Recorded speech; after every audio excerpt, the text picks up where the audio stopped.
Hello and welcome back. कसे आहात तुम्ही सगळे? आय होप की तुम्ही सगळे मस्त असाल, मजेत असाल आणि स्वतःची काळजी घेत असाल.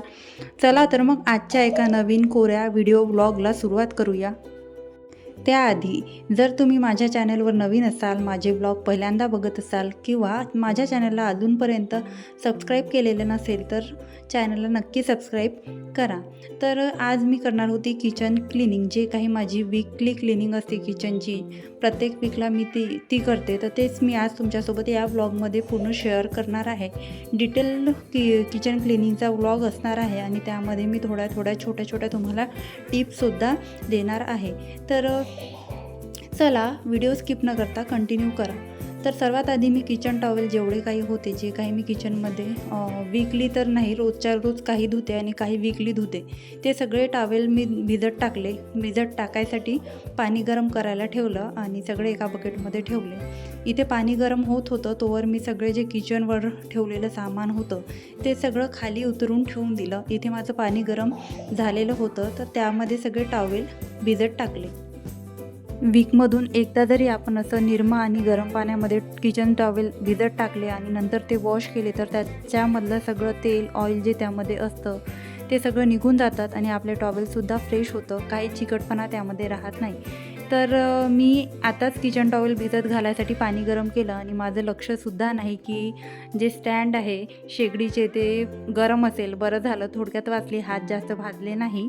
तर आपण अशा छोट्या गोष्टींकडे दुर्लक्ष करतो किंवा घाई गडबडीत काही पण करून घेतो. तर ही माझ्याकडनं तुम्हाला मोलाची टीप आहे की घाई गडबडीत असं करू नका. मी तर कमी घाबरली पण हृदया जास्त घाबरली की मला जोराचा झटका लागला असेल. पण थोडंफार थंड झालं होतं कारण किचन टॉवेल वगैरे भिजत टाकले आणि नंतर आता थंडीच एवढी आहे की चटका बसतच नाही. असं गरम चांगलं वाटतं पण थोडासा हात भाजला माझा. म्हणजे मला थोडंसं गरम वाटलं तर मी एकदम घाबरली. माझ्यामुळे हृदया पण घाबरली. तर आपण अशा छोट्या गोष्टींकडे घरातल्या घरात कामं करताना सुद्धा लक्ष द्यायला पाहिजे. त्यानंतर किचनचे शेगडीचे जे स्टँड आहे ते तर रोजच्या रोज वीकली क्लिनिंगमध्ये तर आपण करतोच, पण रोजच्या रोजसुद्धा आपण धुवतच असतो. दिवसातून एकदा जरी धुतले तर त्यावर फार असे तेलाचे थर वगैरे, तेलाचे डाग वगैरे किंवा खरकटं अन्न असं त्याला एकदम असं चिटकून बसत नाही. आणि आपल्याला वीकली किंवा मंथली क्लिनिंग करायची असेल तर जास्त एफर्ट तिथे घ्यावं लागत नाही. म्हणून मी हे जे स्टँड आहे ते माझं डेली किचन क्लिनिंगमध्ये मोडलं जातं. तर स्टँड वगैरे सगळे धुतले. स्टँड धुणं झाल्याच बाहेर गॅलरीमध्ये नेऊन ठेवले. मला एक सवय आहे, भांडे वगैरे सगळं धुणं झालं की गॅलरीमध्ये ठेवते जेणेकरून त्याला छान हवा लागते. हवा लागल्यामुळे ते लवकर ड्राय होते आणि मग मला ते ट्रॉलीमध्ये वगैरे लावायला बरं होते. इथे मला हृदयाने तिची ॲपल खाऊन झालं आणि ती प्लेटसुद्धा मला आणून दिली. बघा, ती एवढीशी असून तिलासुद्धा सवयी लागली आहे की भांडे सिंकमध्ये आणून टाकायची. तर तिचा हात पुरत नाही तर ती जोरात तिथून खालूनच फेकून देते कधी. तर आता मी होती, तिने माझ्या हातात दिलं. नेक्स्ट काय केलं मी, सगळे जे शेगडी आहे, शेगडी पूर्ण एकदा डिटर्जंट किंवा तुम्ही लिक्विड सोप जरी घेतलं तरी चालते, लिक्विड सोपनी घासून घेतली. अशा पद्धतीने जर आपण शेगडी पुसली, घासल्यानंतर डायरेक्ट पुसून घ्यायची. एकदा कोरड्या कापडाने पूर्ण स्वच्छ पुसून घ्यायची. नंतर तो जो कोरडा कापड आपण शेगडी पुसण्यासाठी वापरलेला आहे तोच एकदा पाण्यामध्ये छान धुवून घ्यायचा, त्याला घट्ट पिळून घ्यायचा. पिळल्यानंतर आपण आपली शेगडी पूर्ण क्लीन पुसायची. त्याच्यावर काही डाग वगैरे पडत नाही, पांढरे डाग वगैरे काही दिसत नाही. शेवटला मी माझी किचन क्लिनिंग तुम्हाला दाखवतच असते आणि व्हिडिओज तुम्हाला शेअर करतच असते.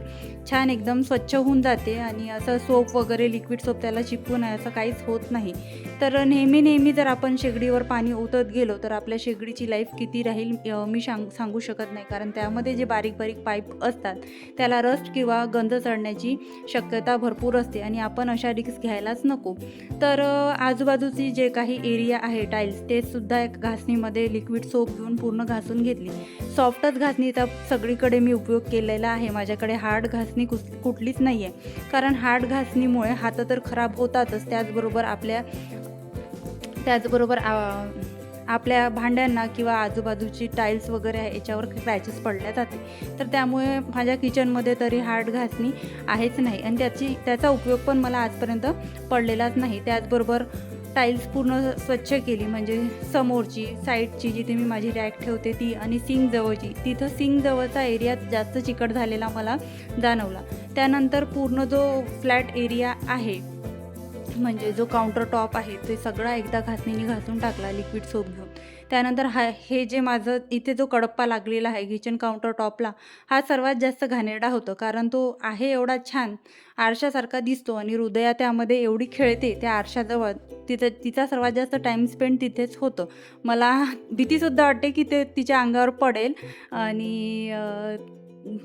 आणि तिचा रागसुद्धा येतो की का त्याच्यातच बघत राहते आणि सगळं खरकटं अन्न तिथे लागून राहते. आणि माझ्या घरात मी तुम्हाला सांगते, आरसा आणि हे जे काउंटर टॉपचा हा जो आरसा तिला वाटतो इथे, आणि एक ट्रॉल्या, इथे सगळे खरकटाचे असे हातं लागलेले असते. हृदया आता जेवायला वगैरे शिकली तर जेवता जेवता कुठे पण काही लावून घेते, आणि जास्त करून तिला जेवता जेवता मिरर पाहायला खूप आवडतो. तर सर्वात जास्त मिरर जिथे जिथे सापडतात ते सगळे खरकटे असतात माझ्या घरी. त्यानंतर ही जी लिक्विड सोपची बॉटल आहे ती पण स्वच्छ करून घेते, कारण वीकली क्लिनिंगमध्ये ती एकदा घासून घेते बाहेरूनच, कारण आतून तर घासणं पॉसिबल नाही, ते एवढे लिक्विड सोप बाहेर काढावं लागतं. त्यानंतर हे सिंक आहे, सिंक घासण्यासाठी मी हप्त्यातून एकदा भया पावडरचा उपयोग करते.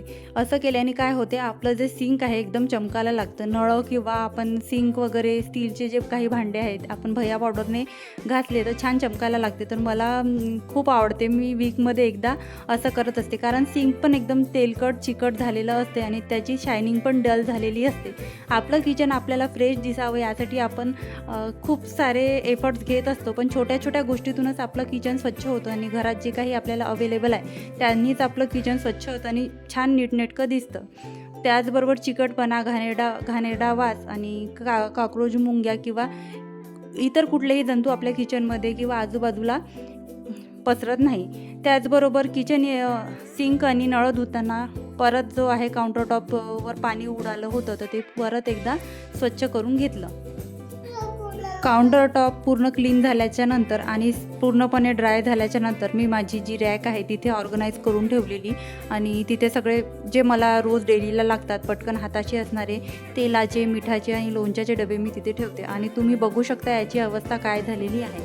तिथे पेपर ठेवल्यामुळे पेपर 2 ते 3 दिवसातच खराब होतो आणि वीकली मला याची क्लिनिंग करावीच लागते. तर याच्यासाठी मी आज एक जुगाड शोधलेला आहे, तर ते तुम्हाला पुढे व्हिडिओमध्ये दिसेल. पण त्याआधी ही रॅक मी पुसून घेते, आणि एवढी तेलकट झाली होती.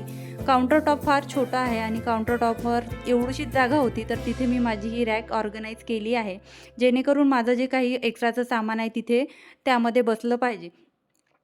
तर काउंटर टॉप छोटं असल्यामुळे सगळं जे तेलकटपणा वगैरे आहे ते ॲक्वागार्ड आणि ह्या ज्या काही वस्तू आहे त्यावर होत असतो, आणि तिथे आपोआपच त्या वस्तू चिकट होत असतात. तर मी बघितलं की हे घासायलाच आली होती ही रॅक, पण मी न घासता म्हटलं आता लगेच काय करू शकते, कारण मी आता मंथली घासत असते, पण इतक्यात माझं काही घासणं झालं नाही. तर आता तुमच्यासोबत मी मंथली किचन क्लिनिंग शेअर करणारच आहे, तेव्हा तुमच्यासोबत मी डिटेल शेअर करेल. तर मी काय केलं, कॉलिन घेतलं आणि जिथे जिथे मला डागं पडलेले दिसले ते मी घासून घेतले. तर काय झालं होतं, मागे मला पालक पुऱ्या बनवायच्या होत्या, तर त्यामध्ये काय पाणी जास्त झालं की काय जास्त झालं, तर ते सगळं उडालं आणि पूर्ण किचनमध्ये सगळे डागं लागले होते. इवन खालपर्यंत सुद्धा ते पालकची प्युरी उडाली होती.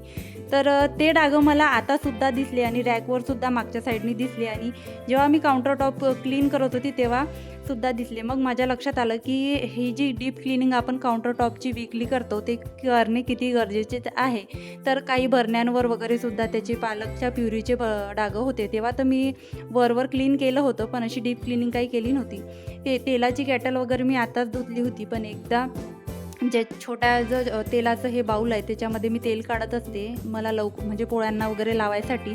ते सगळं पुसून घेतलं, ज्या काही तिथे मी भरण्या ऑर्गनाईज केल्या आहे सगळं पुसून ऑर्गनाईज करून रॅक साईडने ठेवून दिली. त्यानंतर आहे जे काही आपल्या घरामध्ये ॲक्वागार्ड, वॉटर फिल्टर, जे काही वॉटर फिल्टर आपण वापरतो ते एकदा स्वच्छ पुसून घेणे. आतमधली तर क्लिनिंग आपण करतोच. मी तर माझं मंथली असते. मंथली मी जेव्हा क्लीन करते तर पूर्ण ॲक्वागार्ड एक स्वच्छ घासणी घेऊन ते आतमधून घासून घेते आणि पाणी त्यामधलं निथळू देते. नंतर त्याला ड्राय होते. ते ड्राय झाल्यावर त्यामध्ये परत पाणी रिफिल करते. तर असं माझं ॲक्वागार्ड क्लिनिंग करायचं असते, आतमधली क्लिनिंग, आणि बाहेरची एकदा पुसून घेत असते. आज जास्त मला डागं दिसले, तेलकट डागं उडालेले होते, तर त्यासाठी मी थोडं तिथे कॉलिन यूज केलं.